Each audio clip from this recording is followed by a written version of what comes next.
Finally, you may not be aware, but South Africans are currently subject to power outages without notice. So we have had to prepare for this possibility. Should a power outage occur during Sharon's talk, we will switch to a pre-recorded talk as backup, and we'll attempt to bring Sharon in by phone for the Q&A. Please bear with us if this happens. We hope it won't, but it might. So I'd now like to hand over to Sharon to deliver her talk. Great. Good afternoon and good morning to those of you from other corners of the world. And Ray, thank you very much for that nice introduction. And thank you for the invitation to give this talk. I feel quite privileged in giving it as part of your celebration. Just to say a big thank you to my colleagues that I mentioned there, and also to recognise the funders of this particular piece of work that I'll be referring to, USAID. So thanks to them. Ray really asked me to talk about designing and enacting this systemic social learning process for a large program. And to do that, I'm going to give you just a very quick introduction to who we are and an overview of starting conditions for those of you familiar with systems approaches. And then go on to just discuss some challenges that we did face in the design. And then move on to actually looking at the programmatic design for systems praxis and doing that through an illustration of 3 exemplars, which were quite hard to choose. It was quite a long program of 7 years. The first one being the collaborative scoping of context. The second one being a kind of hard look at monitoring and evaluation as a learning system. And then the third one, looking at fostering systemic feedbacks for water governance, for maintaining river flows. And then just a few reflections to end. And then I think we move on to question and answers. A little bit about ourselves at Award. We're a research and action based non-profit organisation. We used to be part of a university and we split so that we could work in the implementation space of water and livelihoods, to which we've now added biodiversity and climate change. And we work really from the pillars of sustainability and equity on small scale projects and also on policy, regional policy, international policy. But today I'm going to talk largely about the Resilium Olifants program, which was part of a resilience building program in the Limpopo Basin. A little bit about how we work. Thanks to Ray for this heuristic, which is rather a nice one. It's a helmswoman and a number of yachtsmen or yachtspeople, all charting a course towards a common goal, but responding to feedbacks that are both biophysical and in the social system. And I think it's a very nice heuristic to capture how we understand systemic adaptive approaches. And this relationship is mediated by technology, and in this case a boat, or institutions, and various rules of the game. So that really is a key framing for us. And with that, and again, thanks to Ray for this framing, the challenge for us, a big challenge, and I think for those of you working in systems thinking and praxis, is how you deepen work with stakeholders from a systemic sensibility, which can be an appreciation of systems approaches, to one that really is embraced in praxis, so we see a fundamentally different way of working, and that's again captured in this heuristic. The other important thing that's entrained by adopting a systems approach, which really is one designed to deal with complexity and uncertainty, is a social learning approach, which really talks to fostering the notion of learning as an opportunity rather than something pejorative. And very much kind of held up by a constructivist view of knowledge, where you don't simply fill people up with knowledge and they behave differently, but that they go through a social process with others of confronting a truth, deconstructing it and reconstructing and making new meaning collaboratively around that. So those are some of the premises on which we work. Setting the scene, our starting conditions. I'm not going to talk much about the basin in which we work because that's not the focus. To give you a bit of a background.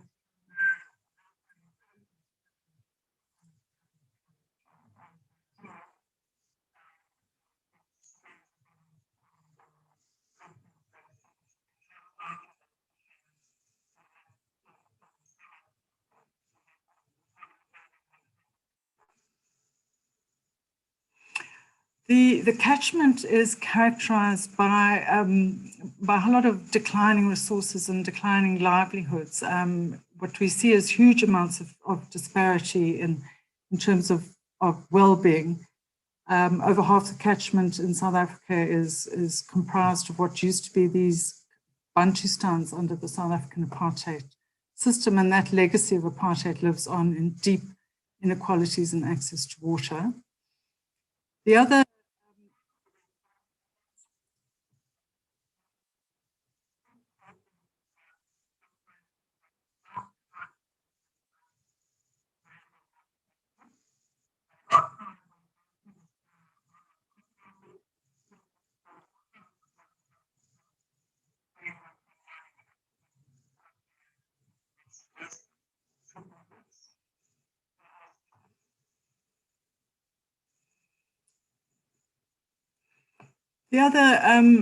characteristic of the Olifants Basin is this is the fact that we no longer have enough water to meet demand, so we're a catchment out of balance.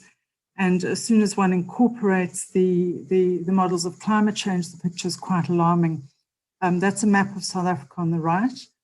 And what it shows is the impact of climate change, particularly temperatures, on water availability. And what we see in the near future, very, as I said, alarmingly, is this projected decline in stream flow of between 20 and 60%. So the end result of that is that the largest contributor of flow to the Limpopo Basin, which is this large transboundary basin, is failing. When we started the work, we also saw very little evidence of any adaptive capacity to cope and adapt to these huge growing uncertainties, particularly in the governance sphere, but also in management practices and in resource use practices. I mean, people were pretty much behaving in ways that had always been. Despite this, we had a deeply aspirational context from which we worked. The democracy that came with 1994 brought with it transformative policies, new values of equity and sustainability. Within the water sector, there was a deep commitment to decentralized water governance, and even some suggestion of looking at uncertainty, particularly under climate change. I think the other important point is that award had experience in deep relationships of working in the area. So when we started, and Ray knows this, we had a kind of a real window of opportunity.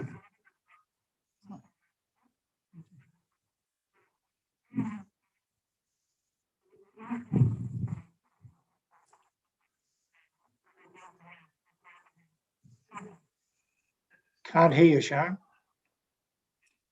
Sorry, I seem to have a bit of feedback. Can you hear me now, Ray? Yes. Okay. So I've just put up a slide there of these institutional arrangements that were emerging at the time. The most important thing was this incoming catch management agency known as the Olifants Letaba.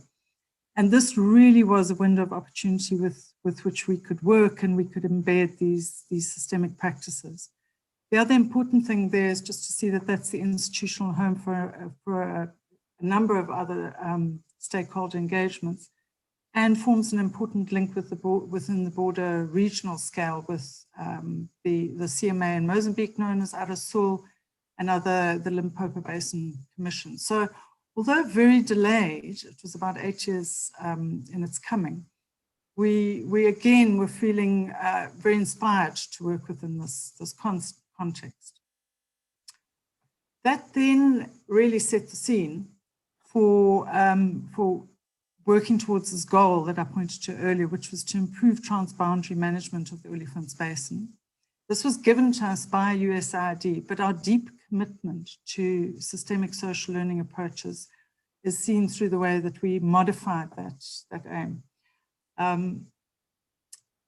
So that then set a course for thinking about how you design a program as a systemic social learning endeavor.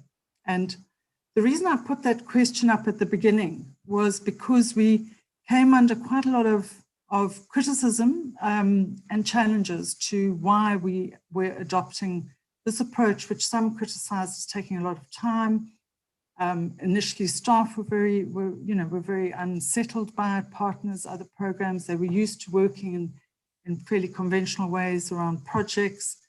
They saw it as a waste of time. We were told to kind of get on and deliver.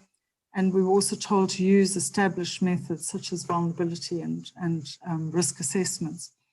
The other important thing was there was very little guidance on how to do this in practice. You know, it's easy to talk about a systems approach, but very difficult to put it in practice without any guidance, but also because of a number of challenges that we had identified. Ray and myself and other authors are busy putting a paper together around these challenges, but we've called it the 8 petals. And they're really, you know, just going around, I think it's fairly easy to read, deals with how you integrate theories from different disciplines, how you embrace learning and learning for change, how you build contextual awareness in a truly systemic fashion, and practices that talk to these kind of systemic framings. The other important thing is looking around the politics and power, particularly around natural resources and how these play out in practice. What are the different systemic tools that you can use, and how you integrate those sensibly. And then really importantly is this question of how do you institutionalize this in the long term for sustainability beyond the life of the project. So these were kind of challenges we thought about in the design. One quick overview really of the overall program design, which was 5 years, but extended to 7 years. What we did is design a phased approach. Phase 1 was dedicated to this collaborative scoping of context, which was known as a collaborative resilience assessment. I'll talk about that now as one of the exemplars. And only then did we move into what would be more conventional projects, but with this eye on institutionalization and learning and reflection.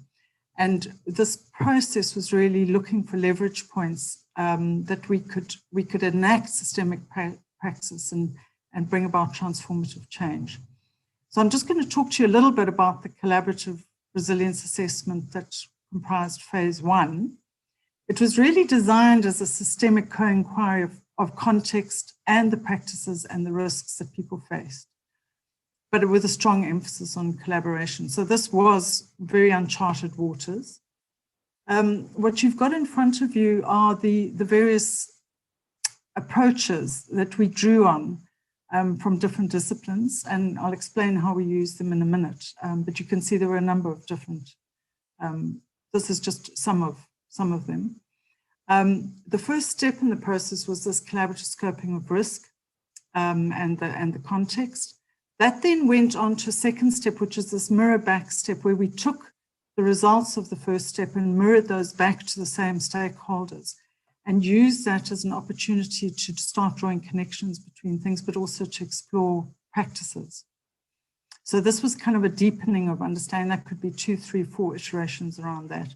And only then did we move on to resilience planning and action and the practices around those in phase 2. So just a little bit on how that looked, some of the processes, the timeline where people confront their understandings of context. The importance here is because people do it collaboratively, they're starting to think more systemically instead of this reductionist cause and effect. So you might ask why is water in the situation it's in? And then people track back in history, but have to confront each other's views on that. So it's opening up systems sensibility. We also used a framework known as VSTEEP, which has been used in other contexts. It's simply an acronym and a framing for drawing out characteristics of a system that allow for the social, technical, economic, ecological, and political characteristics to be put on the table by different stakeholders. And so people are having to listen to each other's understanding of context. What sets VSTEEP apart is the emphasis on values, because values are often what drive practices. You know, for example, you could have a very conservationist-based value system around water as opposed to an extractivist value system, and how that plays out in practice is going to be very different.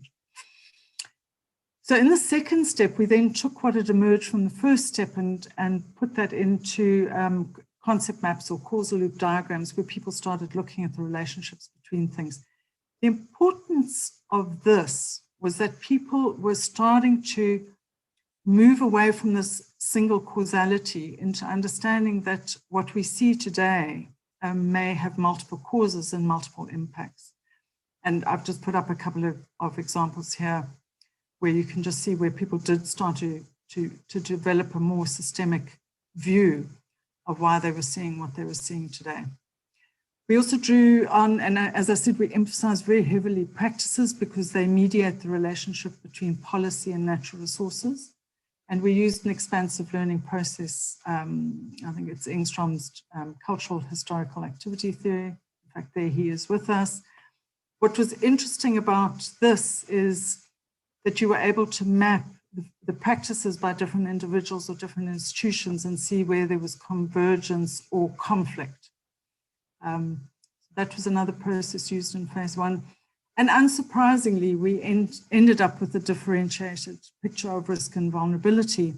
But what was important was that this had been collaboratively derived, both by those people that live in the catchment, stakeholders, and also with the inputs of so-called scientific evidence.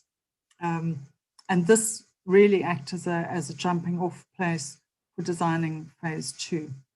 So that was a very new and I think a fairly innovative way of scoping context.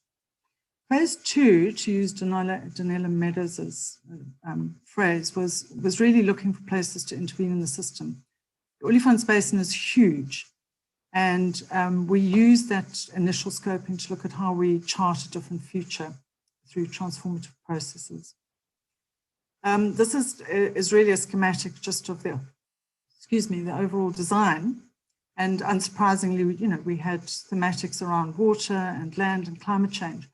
But just to draw your attention to theme one, which was dedicated to institutionalizing this systemic approach.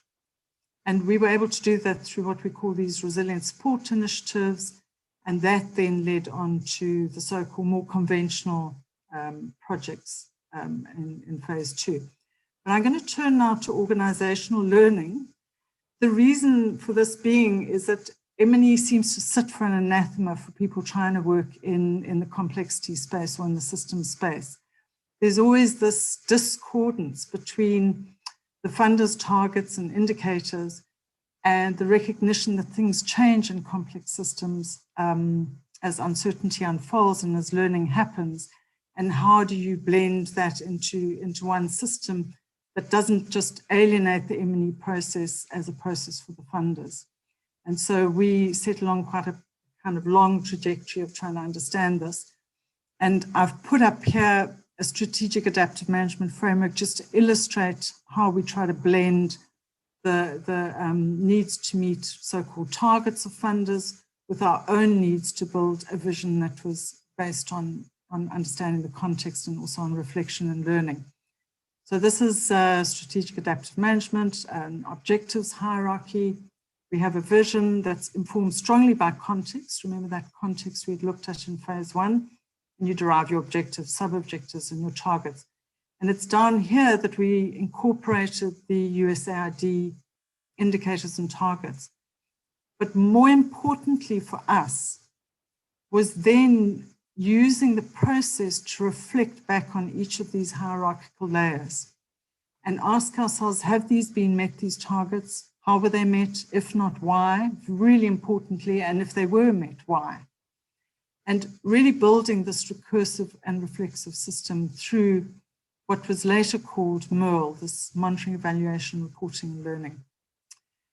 So we did develop a single complexity sensitive system known as MERL, and I think it was fairly successful in meeting the objectives of both accountability and learning and monitoring and evaluation. Really importantly, it included all staff using various processes and instruments, one of which you can see on the right-hand part of the screen. It's not terribly clear, don't worry, but it's what's called a back to office report. And it's not a standard report, but it includes a whole lot of reflexive questions. And this became so much part of the practice of award that if we didn't do it, people would want to know why. So this reflection process became really key in the evolution of the MOL system.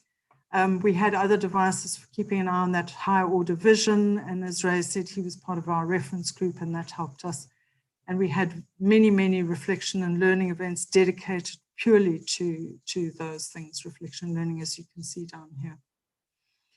So I think what was revealed by adopting this complexity sensitive M&E system that, as I said, it is possible to achieve accountability and support learning. It did complement our systemic approach. And it was really integral for resilience building because it allowed you to embrace new information, new learnings, and it also facilitated people's learning. There is, however, a need for flexibility and a willingness to learn, and obviously you need appropriate resources. But what was really important was having the right skills and dispositions from the MOL team and the staff. And as I said, over time, it did become an organizational practice. And even for some of the beneficiaries we worked with. So that was an interesting journey.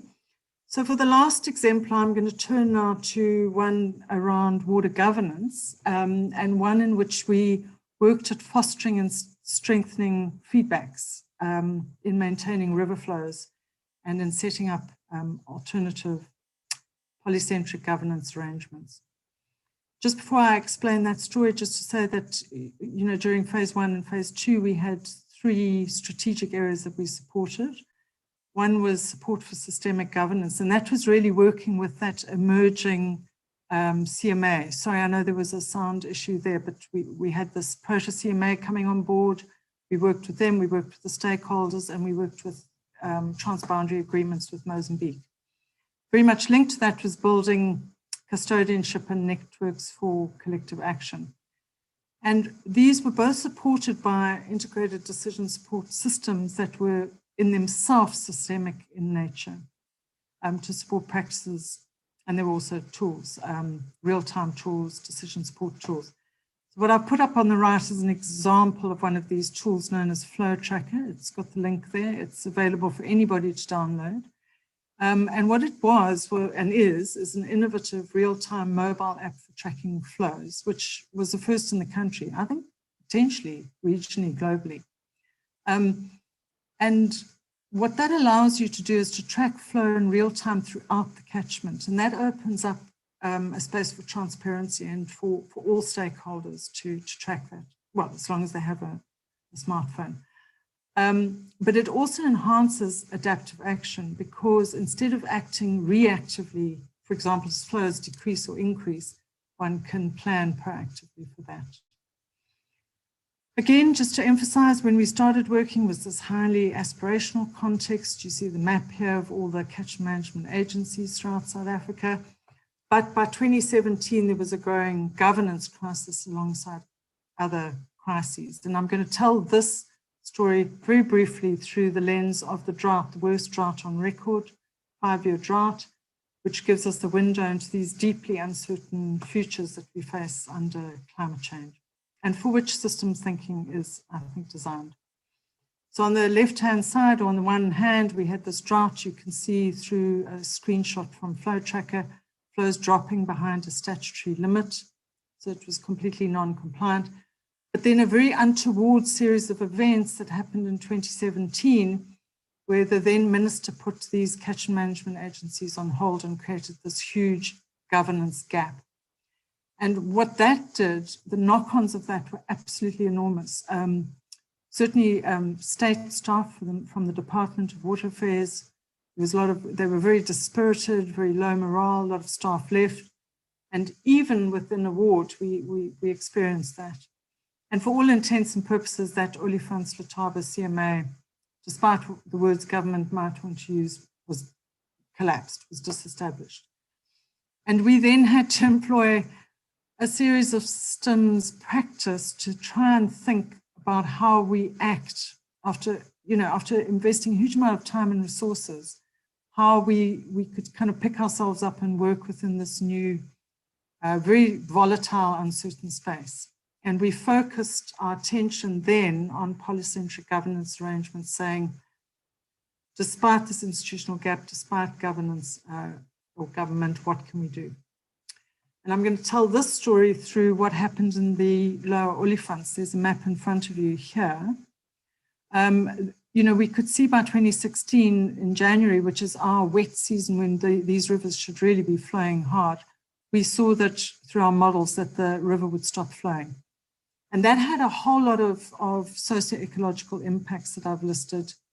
It would impact on these statutory environmental flows, but it would put the domestic sector at risk, agricultural sector, there are 10,000 seasonal jobs, the Kruger National Park, which for people that know it as the iconic park that borders Mozambique, it would also put the flows into Mozambique at risk and small amount of mining. So what normally happens is you get flows coming down the main stem of the river, and if that's insufficient, tiny dam called the Blyder then augments flows and keeps the lower end of the river flowing. But we just knew there wasn't enough water for this. So our proposal with colleagues of ours was, can we not temporarily switch releases to a new dam that wasn't designed for this purpose? And so we kind of mobilized all of our systemic responses, thinking out of the box. We mobilized collective action with a whole lot of stakeholders that I'll show you, for new governance arrangements. And we mobilized our tools, our systemic tools, which fortuitously we had nearly up and running by this stage, to look at releases and modeling for the system. And I think quite significantly through these cooperative governance arrangements between ourselves, Sandparks, who acts as a watchdog, or Kruger National Park, and some directorates within Water Affairs, we managed to keep the river flowing between 2016 and 2020 throughout this worst drought on record. And we're busy writing a paper at the moment, it's been submitted, but it was really through keeping these feedbacks functional. And I'm not going to show you those at the moment, but you can refer to that paper. But we were able to keep these responsive feedbacks functional through building increasing trust, strengthening our networks, for example, bringing Mozambique on board, and ensuring that our tools were fit for purpose. So I think that was really interesting. But there was a little twist to this particular story, because was it really the drought? And when we initially released flows in that January of 2016, was a little bit later, we knew that they would reach the Mozambique border, but in fact they didn't. And we then went back to the stakeholders and said, what do you think's going on? And after a long process that combined both kind of specialist knowledge and stakeholder knowledge, it turned out there was a whole lot of expanded irrigation, which I've shown you here in these two images that show the expansion in commercial agriculture between 2010 and 2017. And what stakeholders were saying is it was all unlawful water use. There were no water use licenses, and certainly the state database upheld that view. And there was little monitoring or regulation by the state, and there was massive increase in unlawful use. What is interesting behind the story is then the underlying drivers behind this, which were an economic interest in developing tangerines for the Chinese citrus market, and kind of a bunch of other interests around macadamias. This diagram here is just a schematic. You don't need to try and read every single one of this. It's just a collection, or it shows the bundles of practices that are needed in order to make sure that you have flows of sufficient water quality. The ones in dark blue on the right-hand side are these more strategic long-term planning practices. But what I want to draw your attention to is how that network that award was part of was involved in quite a range of these practices, through from stakeholder engagement, water conservation, demand management, monitoring and implementing these operating rules, and to some degree in regulatory action. But the one thing that this alternative governance network could not take on, because it has never been devolved to us from the state, is enforcement as part of a very important regulatory action. And what that led us to in the end is understanding that that lack of practice by the state rendered the entire systemic praxis that we had set up as very vulnerable. And there wasn't enough time to embed these new practices. I mean, you know, it's as long as the programmatic time. And so that kind of punched a hole, if you will, in the resilience of that system. And that brings me to my last point here, which is really that systemic practices do need an institutional home. And in our case, it would be, in this case, the Catchment Management Agency, without which there was no vision, or a vision that certainly was endorsed by all stakeholders. You know, you get the non-compliances that can run away and say that wasn't my vision. But if it's part of a system that's known to all, you can get this buy into a vision and then buy into a strategy to get there.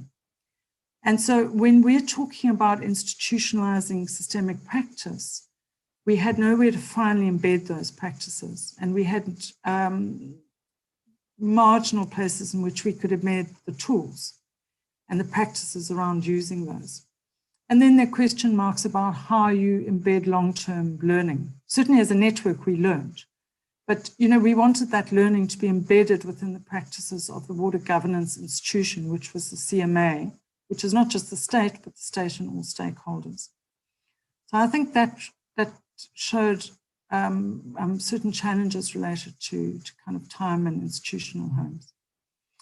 So then really just to reflect a last slide or two on this, was this an unnecessary divergence? You know, we spent an awful lot of resources and energy on this, or an essential framing. I think first is just to talk about the enabling conditions. We had huge amount of funder support for this. We were very fortunate. Quite a number of funders might not support such an approach. Huge amount of commitments from leadership, both within the ward, but also from other organizations. And ultimately the support of key staff who acted as integrators in the team. The other thing then is this kind of fascination around tools. You saw some of those tools that we used, but just remembering those tools and practices are only as good as the system that they're embedded in. And you do need this effective SES or complexity sensitive governance system. Obviously being realistic, learning from others. But a major point that I think was revealed by taking the systems approach was the role of these systemic drivers that are concealed or that underlie things. So I spoke about that case in the water governance, which was, you know, this interest in getting citrus to China, and how that you know, opened up the space for a whole lot of unlawful use and the lack of regulation by the state. And that talks to a whole lot of characteristics of the political economy of water. The interests of the minister in clawing back power over water into a centralized space, despite years and years and years of attempts to decentralize governance to CMAs. So it really highlights the kind of political economy of natural resources and the drivers that entrains. And then finally, I think to just say that, you know, in concluding, I think, would I do this? Would I do this again? Absolutely. It's the only way I know how to work. I think in this increasingly uncertain world that's been shown to us by COVID, we didn't expect this 2 years ago. It allows you to understand risk and the need for collaborative action. It shows the importance of context in the social domain. It definitely builds an appreciation of interconnectedness and the uncertainty, but also the strengths that might bring. It works in a way that supports practitioners, and that was our interest. For example, water resource managers, to be better prepared. If you work with them within the context within which they work and design back from their needs, I think you really enable their own practice within that.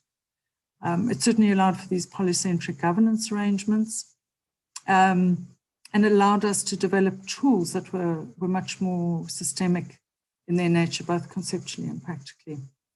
But as I've said, there were challenges. I've spoken about the governance foundations behind this and functions of the state. And then, of course, the recognition that, you need time to embed these practices, especially when the system wobbles with the kind of uncertainties we've had, COVID and governance and so on. And programmatic lifespans can be a real challenge for that. So I think I'll end on that note and just say a big thank you to everyone that's attended and just to acknowledge various partners in it. But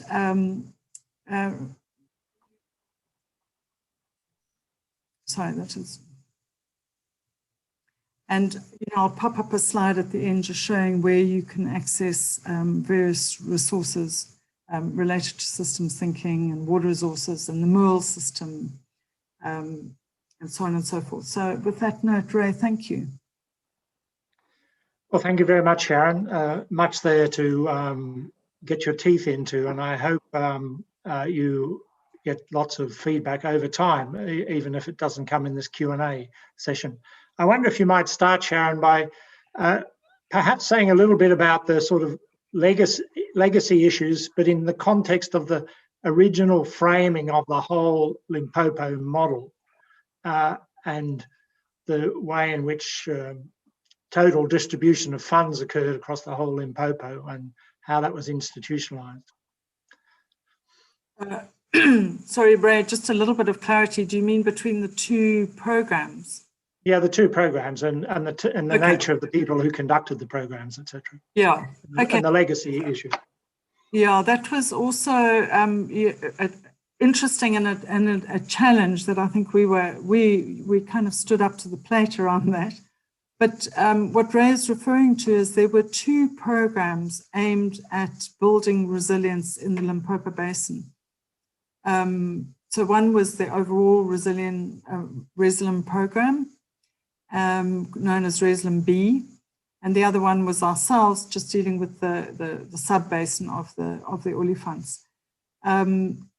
The bigger program was run by an international consulting firm, and I think their practices are pretty standard for most developmental projects. There's a kind of a reductionist framing, there's a cause and effect, and then you design projects and you go in and you do them. And they certainly achieved some successes in that.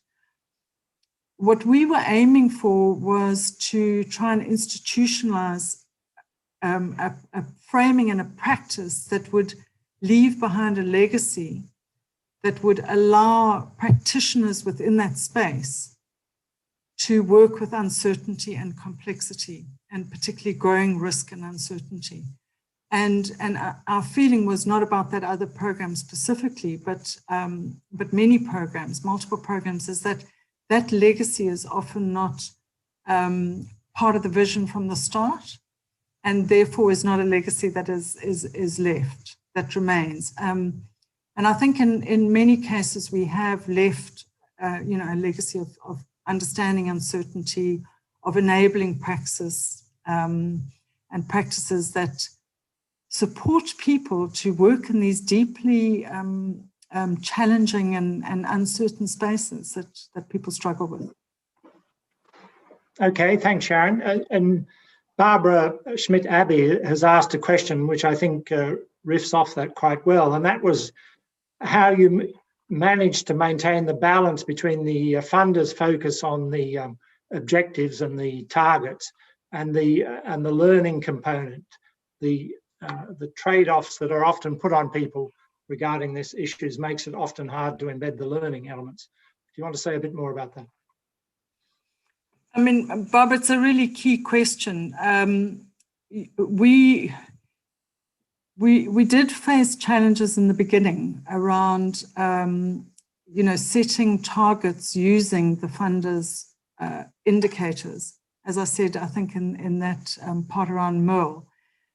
But what we tried to do over the life of the project was to bring the funders along as part of that journey, rather than just telling them every 6 months, this is where we're up to and this is what we've met and so on and so forth.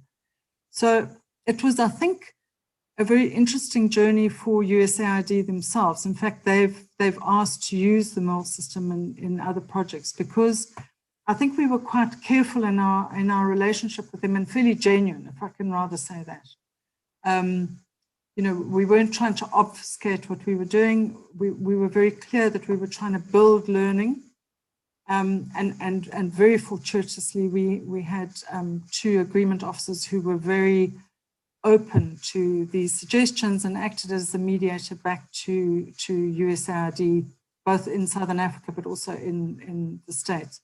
So you know, there were times when there were questions around things, when, for example, a target hadn't been met and they had to report back to Senate, and that was difficult for them.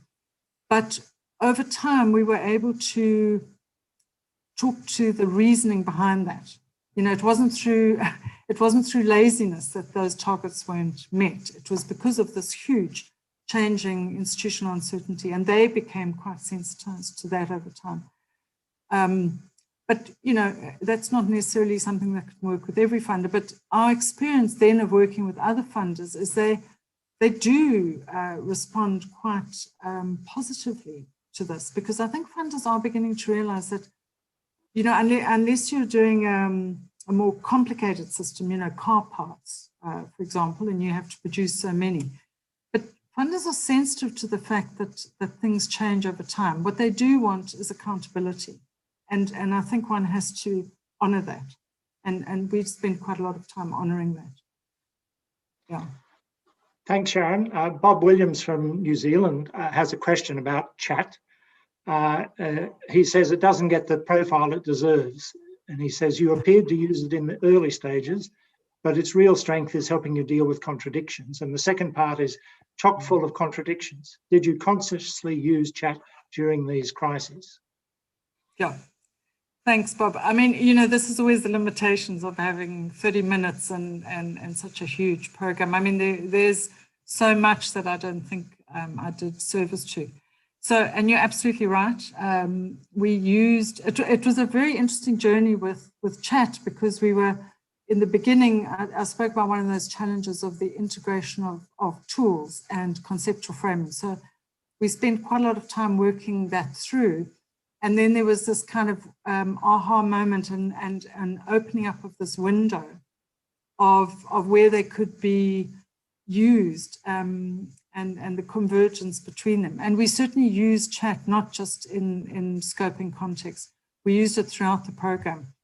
So, you know, we used it around a land reform program. That was a very interesting one. But just turning back to water, when we had this governance crisis, and we had staff from Water Affairs, really, you know, we were working at that point with 40 catchment officers, and we'd been working with them for over 2 years, and they were just, you know, fleeing. They were very despondent.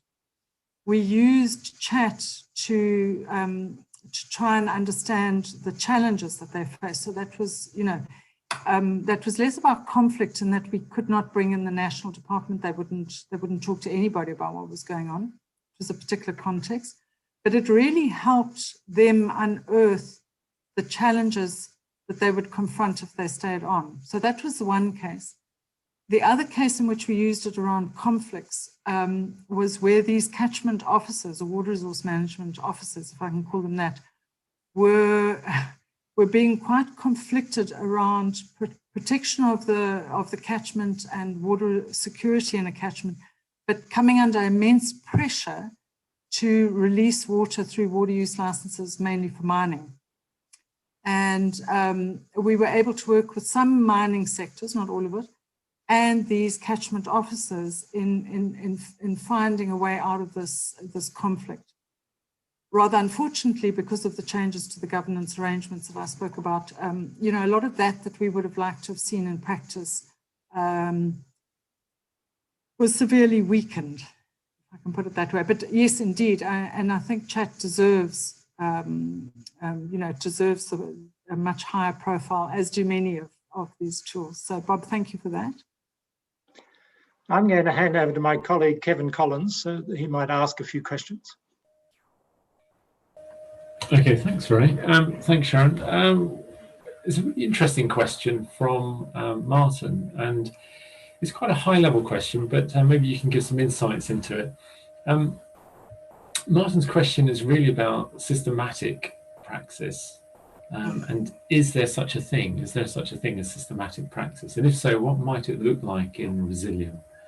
And this, I think this stems from a kind of a view that perhaps the systemic is perhaps overemphasized, and that maybe masks the importance of linking or coupling systematic and systemic. So is there a systematic praxis? Yes. So I mean, in some ways, I'd hand over to Ray around this, but Ray's got a lovely diagram, which you'll know, Martin, of kind of embedding systemic praxis within, systematic praxis within systemic practice. And I had to play the role of defending systematic practice, as Ray will remember, along this journey, because, you don't want to throw the baby out with the bathwater, and we really need both these practices. And I think a lot of the skill is in recognizing who in your team, whatever that team might look like, is good at the systematic and where that gets integrated, and who in your team, including your stakeholders, resonates more with the systems praxis. But all the time emphasizing that there's a place for both of those. And yes, I agree with you. And, there can be an overemphasis on one or the other. We have by way of an example, within the water team, we had a colleague of mine who's exceptionally systematic in his process, and without whom we could never have done what we did in keeping the river going. But he's become systemically sensitive. And I think it is a very nice illustration of how we manage those two processes. I couldn't have a project that was only one or the other. There really is a place for both of those. And I think people need to be allowed to enact, their particular strengths. And it's really up to the integrator, which could be you, me, or somebody else, to see the place for those and be sensitive to both of those. So, yeah. Okay, that's a really interesting question. I think it certainly resonates with one of our own experiences in water. There's a question, I'd like to ask is just, you talked a lot about using sort of systems maps and diagrams, multiple cause diagrams and so on. Can you just kind of reflect a little bit on how difficult some of that was, or how it was enabled?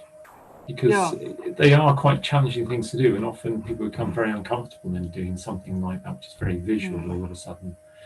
Is there any reflections you'd like to kind of comment upon that? Look, I suppose, I have been part of processes before, long before Reslim, where we were trying to semi-quantify those relationships whilst doing the participatory processes. And that really introduced conflict, because, some of the team is, I have to have the quantitative data, I've got to have these relationships.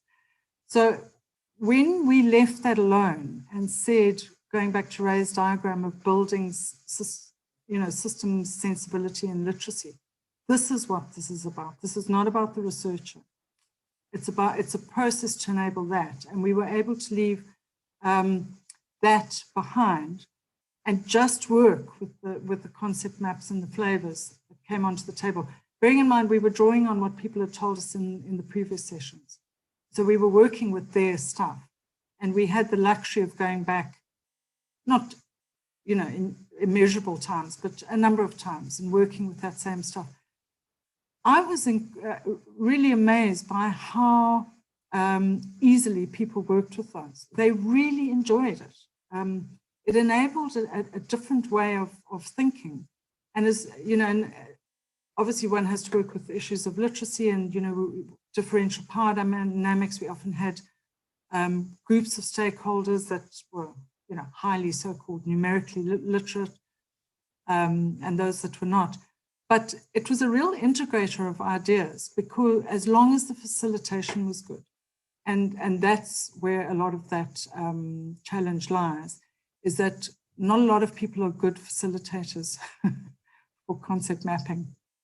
You know, it's about the active listening. It's about asking the questions why, but in ways that, you know, in a way that doesn't make people feel stupid. Like, well, what's that link? How do we think about that? And I've seen some people in operation that are exceptionally good at that. So our experience of using it in a qualitative way was, it was largely, people really enjoyed that process. Yeah. Okay. There's a question which has popped in from on the chat. And again, maybe you've talked about it, well, you have talked about it to some extent, but what would be the sort of key factors that you felt that made stakeholders remain engaged over time? I mean, it's a significant time commitment over several years, 5 years. Is it just the funding stream that is attracting, or is it more than that? No, and I mean, it's an entirely valuable question. So it was stakeholder dependent. When we were working, for example, with water resources managers, there was just a deep interest in continuing to do that. Or, you know, we worked with a whole lot of different practitioners around restoration and, you know, a bunch of other things that I haven't covered today. What was more difficult was working with people that were deeply water insecure and came to these processes with the understanding that we would take their message to, you know, the managers, the powers that be. So, for example, people that don't have access to water or have the most appalling water quality conditions, so they would attend in the hope that that message through this process would go to water resource managers, and which it did in part. But I think, as I was saying at the end, there has been a certain, for reasons that we understand, failure on the part of the state to act around that. You know, the people involved in water services, aside from complexities that are now coming out around significant amounts of corruption and so on, but you know, a lot of these staff were overwhelmed and intended to take up the issues, but high order drivers inhibited quite a lot of that. So it really was dependent on who these stakeholders were. Yeah. Thanks. Ray, have you got a question you want to ask?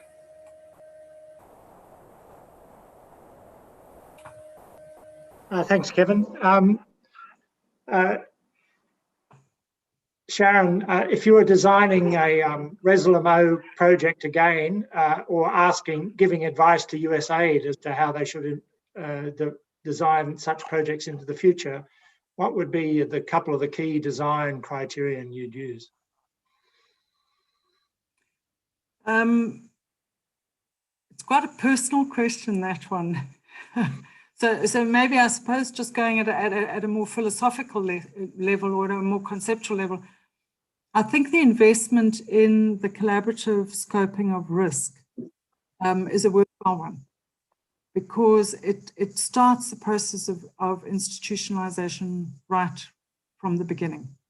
You know, people are able to name what they think priority areas are. They're able to confront what others see as priority areas and kind of make a collaborative meaning around that.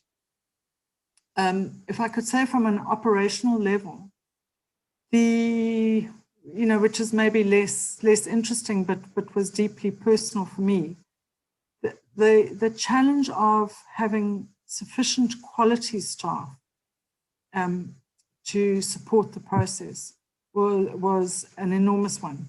And, you know, and I think it's a reality that's going to face other programs, whether they're in, you know, and not just in the so-called South, global South, but you know, you see this throughout. There must be time given to setting up a team and developing their core competency around systems thinking. I mean, initially we had staff that joined us, that one chap who actually was from Kenya, but was living in Australia, and he was able to say fairly quickly, this is not for me. But when you're on the bandwagon of programmatic kind of timeframes, that becomes quite hard. And then I think there's got to be a significant investment in allowing sufficient time for this to happen. Yeah, I do think so. Thanks, Sharon. I'll hand back to Kevin now. Okay, Sharon, well, we're almost out of time, unfortunately. So I think it's probably appropriate that we wrap up at this point. So I'd just like to say on behalf of everybody watching, and indeed everybody in the Applied Systems Thinking Group here at the OU, very sincere thanks for a very inspiring and indeed reflective talk, and full of pragmatism and praxis. So really, really great to hear your experiences, both in the resilient olifants catchment, also ward more generally. And I think what you've done is you've added collectively, you and your colleagues have added to the canon of work that sort of demonstrates the challenges, the opportunities afforded by using systems thinking to bring about transformation in these kind of situations. And I think I was particularly impressed with the sort of the determination over so many years and some severe difficulties in all sorts of different ways to explore the new framings and being open to surprises and change as befits a commitment to social learning and open innovation. So, and I'm sure our audience will be drawing many similar insights and parallels with their own governance contexts. So on that note, I would also like to thank everybody who's been watching and for your active participation and your excellent questions. As you'll appreciate, we do have limited time and we can't answer them all. So just looking ahead, our seminars reconvene in September, so please save the date of the 7th of September, and we'll be announcing the next speaker very shortly. Later on in the autumn, Ray Ison is going to be giving the John Beesham Memorial Lecture, and we'll also be showcasing a series of short conversations with systems practitioners and OU systems alumni, including students from the first systems courses, so that'll be a very interesting one to hear their reflections and experiences. And of course, you can keep up to date on all of our events and much more, of course, by either following us on Facebook, Twitter, or you can check out updates on our Stick at 50 page, which you can search for on Google as needed. So thank you again, Sharon, for a really excellent talk. And I invite anybody who's got their mics on to make some applause or to show their appreciation in the chat. It was really interesting. Thank you very much once again. And thanks to both of you, and thanks to everybody else.